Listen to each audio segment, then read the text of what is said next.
Hello and welcome to MedCity News' Pivot Podcast. I'm your host, Arundhati Parmar. In this episode, we're talking about the evolution of home health. When we talk about home health, we immediately think about remote monitoring or at-home diagnostic testing or hospital at-home programs after a discharge. But what about palliative care? Traditionally, we have looked at palliative care as something that people receive in the hospice setting. But now that has been shifting also to the home. One company that has been innovating in this space is Vinca. In fact, it doesn't even describe itself as a palliative care company. Today, I'm speaking with their Chief Medical Officer, Jill Schwartz-Chevlin, to understand how the palliative care and home market has evolved. Welcome, Jill, to the MedCity Pivot Podcast. Thank you for having me today. So we've never done a podcast episode on home health as it ties to palliative care or serious illness management. So let's start there. My understanding is that a lot has happened in the last 5 to 7 years, especially during COVID. Palliative care, and I had an older brother who died of cancer 9 years ago. Sorry. So, we would have a sort of hospice nurse come visit him.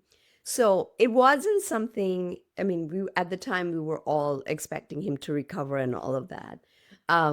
So we didn't think too much of it. But traditionally, palliative care has always been understood as something you get in a hospice setting. So I wanted you to paint a picture for us and sort of explain how that has become something that people are receiving at the home, at their own home, in the convenience of their own home.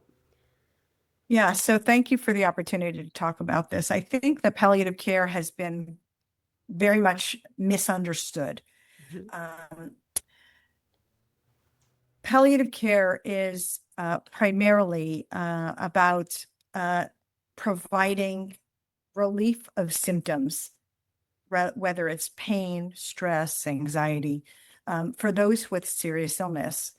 And it's ensuring that the patient's wishes are paramount. Mm-hmm. This palliative care is typically provided through a team-based approach. But if we think about why it's been so misunderstood, we have to look back at how palliative care has come to be. Mm-hmm. To start with, palliative care has primarily been provided through hospital systems. Mm-hmm. And when patients are in the hospital and palliative care teams are asked to provide care, this is when the palliative care team starts talking about hospice and end of life. Mm-hmm. When we start thinking, and so now we're at a tipping point where more than 75% of hospitals actually have palliative care teams throughout the country. This is fabulous. Mm-hmm. However, it has misrepresented the service of palliative care and the specialty of palliative care for the community-based palliative care provision. Mm-hmm. And so people take that idea of end of life hospice because that's what's offered in the hospital and say that's what it is in the community, Right. when in fact in the community it looks very, very different. Mm-hmm. So how it looks in the community is that in oncology practices, palliative care is provided to relieve the symptoms related to chemotherapy and radiation. Mm-hmm. For palliative care for patients who have chronic pain, that looks very different because now those palliative care specialists are really focused on pain management. Right. And for our patients who have serious illness like advanced congestive heart failure, advanced COPD, people who are living with chronic metastatic disease, which hasn't been the case up until the last several years, now that we have various different treatments for metastatic cancer. Palliative care is about managing those chronic illnesses and addressing symptoms that those patients have while adjusting the care based on where the patient is in their illness trajectory.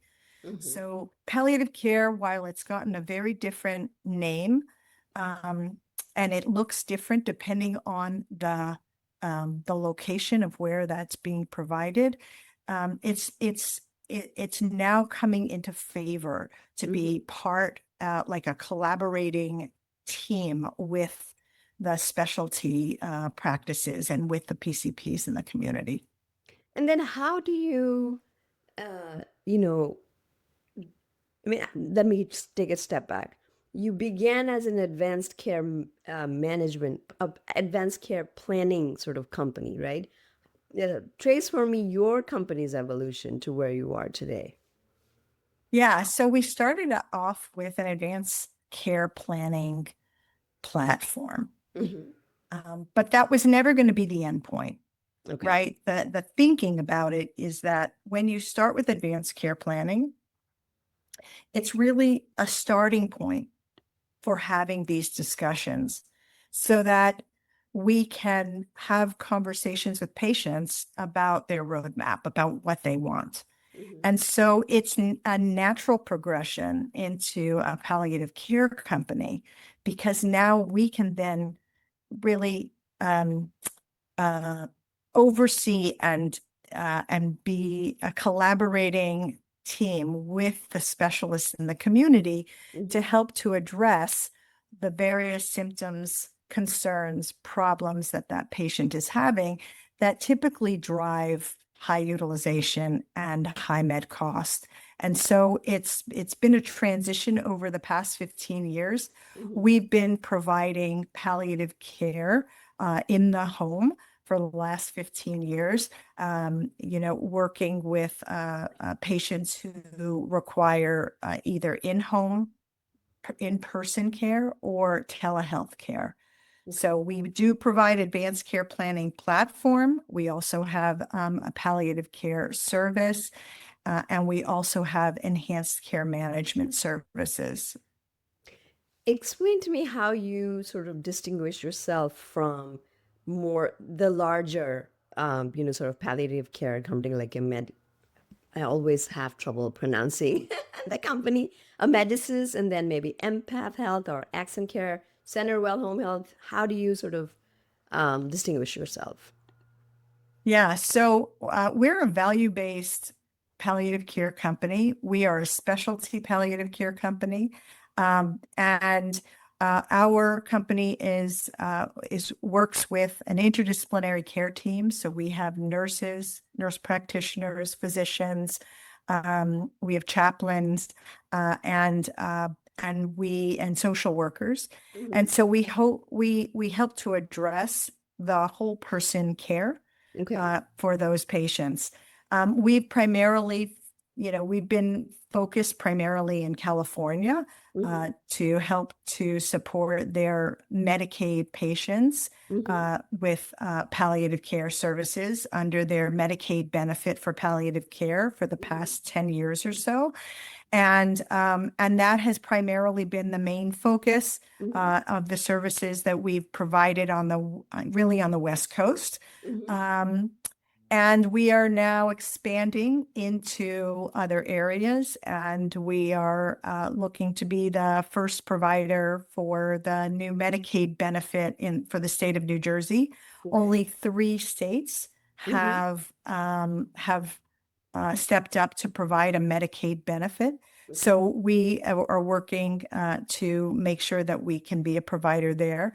And we also work with other Medicare providers. So we provide we serve various lines of business for various health plans throughout the country. And we are expanding eastward from the West Coast. Yeah. This is perfect segue, but before I get to that, very quickly, you said there are 3 states that provide the Medicaid benefit for palliative care: California and New Jersey. Which is the third one? Hawaii. Hawaii. Okay, perfect. So the segue after a brief pause. So Medicare does not have a benefit for palliative care, which is a problem. So how how much are you dependent on individual states from a Medicaid perspective, because that is within their jurisdiction?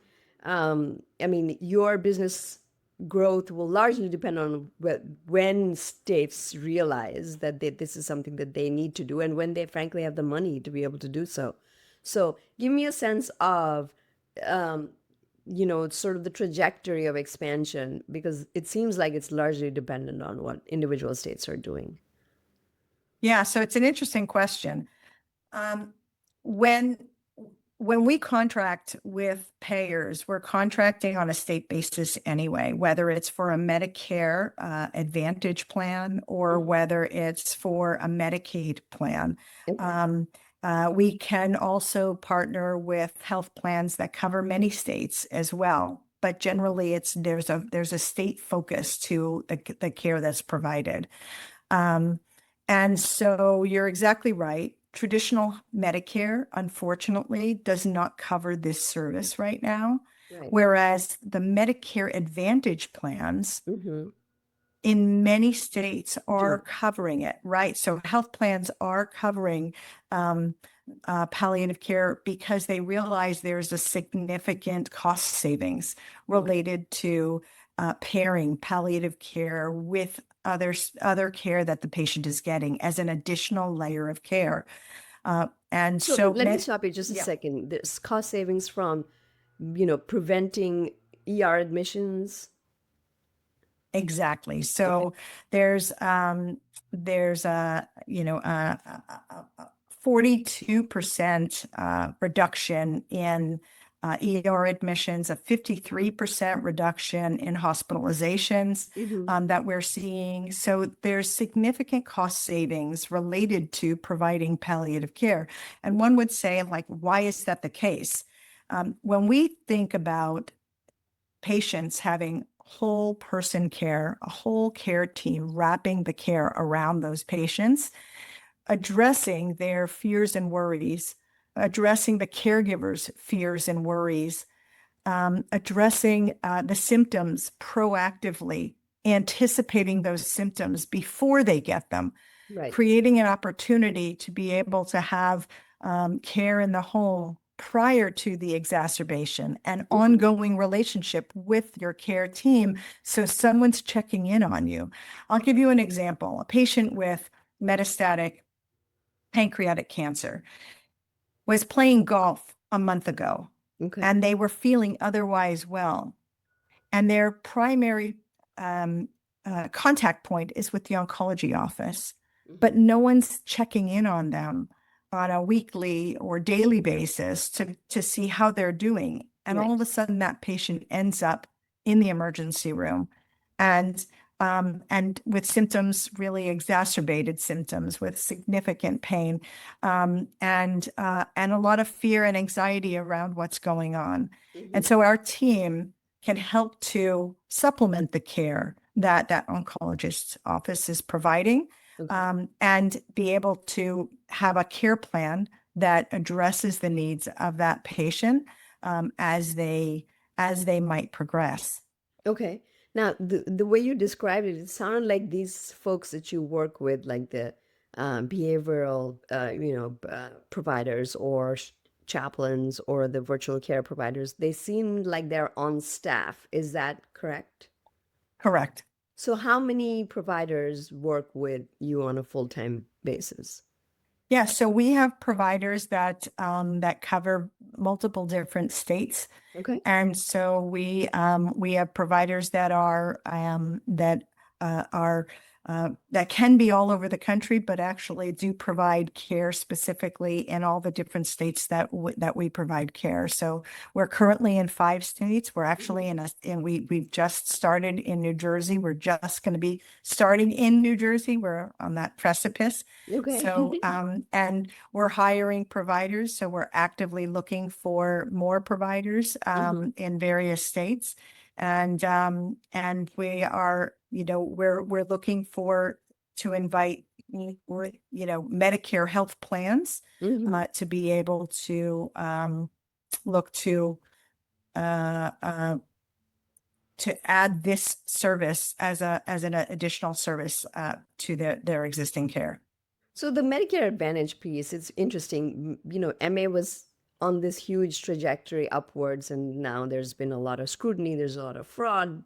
Companies are coming out. Humana and all those companies have come out of, Medicare Advantage. Sorry, I don't know if I'm saying that correctly. I think there was a large payer that dropped MA completely. Um, I'll have to double check and correct myself if I'm wrong. But there is a certain retrenchment in the world of Medicare Advantage. So, when you approach payers now, do you see a different world in terms of their receptivity to adding a new benefit, given sort of the flux that MA is in right now? It's a great question. I think there was a lot of emphasis on um, on revenue and reimbursement for the services, comprehensive care, comprehensive assessments. There was a big focus on being able to do that, especially in our MA plans for early disease detection, trying to identify Right. patients with the highest complexity and looking at it from that perspective. There's been a doubling down on the medical cost savings part of the model. And I think that's where palliative care comes in. And it's been identified through many studies and over the last 5 to 10 years. Mhm. And it's been consistently shown that palliative care services is part of that cost benefit. Okay. And so if we can save in 43% in ER visits, 52% in inpatient admissions, we can provide an 81% reduction in symptom burden. This is significant. The other thing that we are able to do is increase our hospice length of stay and our hospice transitions. And these are things that, unfortunately, providers in the community are having a very difficult time to doing. This is not something that's in their wheelhouse. They Right. have a much more difficult time talking to patients about the right time when hospice is appropriate, when that transition happens. And so at Vinca, where we see patients in the last 12 months of life who are not yet appropriate for hospice, who are not necessarily looking to want hospice services at that time, we can help to step in, help with their symptom management, help to be able to have those difficult conversations, help to be able to transition those patients along with their primary care providers and their specialists so that it's a win-win-win. The patients have, increased satisfaction, the Right. health plan wins, and the providers feel less moral distress. So I think you said increase the length of hospice stay. You mean decrease, right? You want to reduce the amount of time that a single person spends in hospice. You'd rather have them be taken care of at home, and when it becomes absolutely impossible to do so, then they would shift and transition over to the hospice. So no, I said increased length of Increase. stay, and I'll explain why. Yes, please. So people think hospice is a place to go. Yes. You go to a hospice. Right. When in fact, 90% of the care that hospice provides is in the home. Oh, I see what you're saying. Okay, not the transition to a physical facility, but sort of hospice care in the home, which includes palliative stuff. Okay. Exactly. And so when hospices can start earlier, hospice is when patients have less than 6-month life expectancy, Right. right? With usual I see what you're progression saying. of their disease. Mhm. So if hospice can start earlier, they're getting the hospice nurses and the hospice team addressing their symptoms and their care Right. much more intently than any of the other services in the community, Mm-hmm. Mm-hmm. So it might. including the services that palliative care can I provide. see what you're saying. So Makes hospice sense. teams can see patients on a daily basis. They have the support to be able to see those patients. So we want patients to get their hospice services as early as they can, so that ultimately the patient can live better and live Okay. happier and have greater quality of life under hospice services Okay. if they get transitioned, and there are fewer hospitalizations. Okay. So then let me ask another sort of related question. If this is so, then it might make sense, and I'm assuming you're already doing this, but I need to check. You obviously are expanding into states that have this Medicare benefit, but there's also the whole hospice infrastructure. So, and they are not very good at having services in the home. So does it make sense to, partner with hospice companies that deliver care in their own facilities, but that they can also, deliver those services through you in a person's home? Yeah, so we don't deliver hospice services. Okay. We don't deliver hospice services. So Okay. we deliver palliative care services. Yes, sure. Hospice services is for services in the last 6 months of life. And what would they be? How is that so different from palliative care? So in hospice services, where patients opt to forego curative treatment, Yes, fair enough. they make a decision that they are not going to have active management, Mm-hmm. and they have nurses and social workers and chaplains primarily seeing them in the home, and they Right. do symptom management. And this is to help to manage their symptoms more Sure. aggressively, right? And Yes. so to provide comfort care. Mm-hmm. Many of our patients are still getting active management of their disease. They Okay. still want to see their specialists. They still want to get their treatments. They may be getting chemotherapy or radiation. They may need to go and get transfusions for various, for whatever that might, their disease may call for. Okay. And they're still wanting to get more aggressive management, which means that if they need to go to the hospital, they would prefer to Fair do enough. So that. in the continuum of care, so to speak, you are earlier on in the stage. Okay. Okay. Correct. Tell me a little bit about Medicare. How important do you think, and this will sort of be my final question, how important do you think it is for CMS to understand that this is a Medicare, this is a benefit that Medicare should provide, especially now that the US is a very old nation, right? In terms of demographics, we have more old people than young people. So, how important is it for Medicare to understand that this is a benefit that should be provided? Yeah, it's critically important.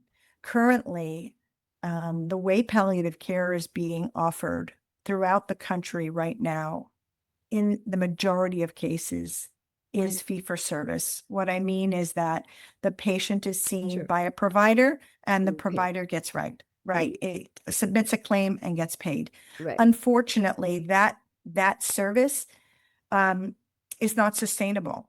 And Right. most palliative care companies that are linked to hospices are actually subsidized by the hospice because they can't sustain their own care.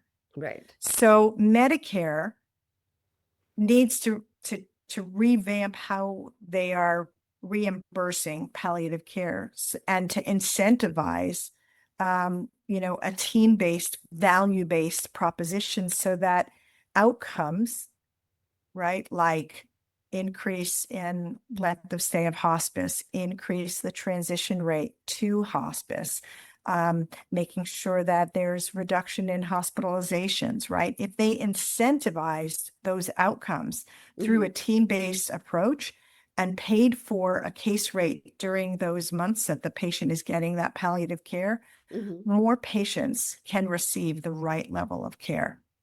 Excellent. Well, Jill, thank you so much for your time today. I really appreciate it. Sure, my pleasure.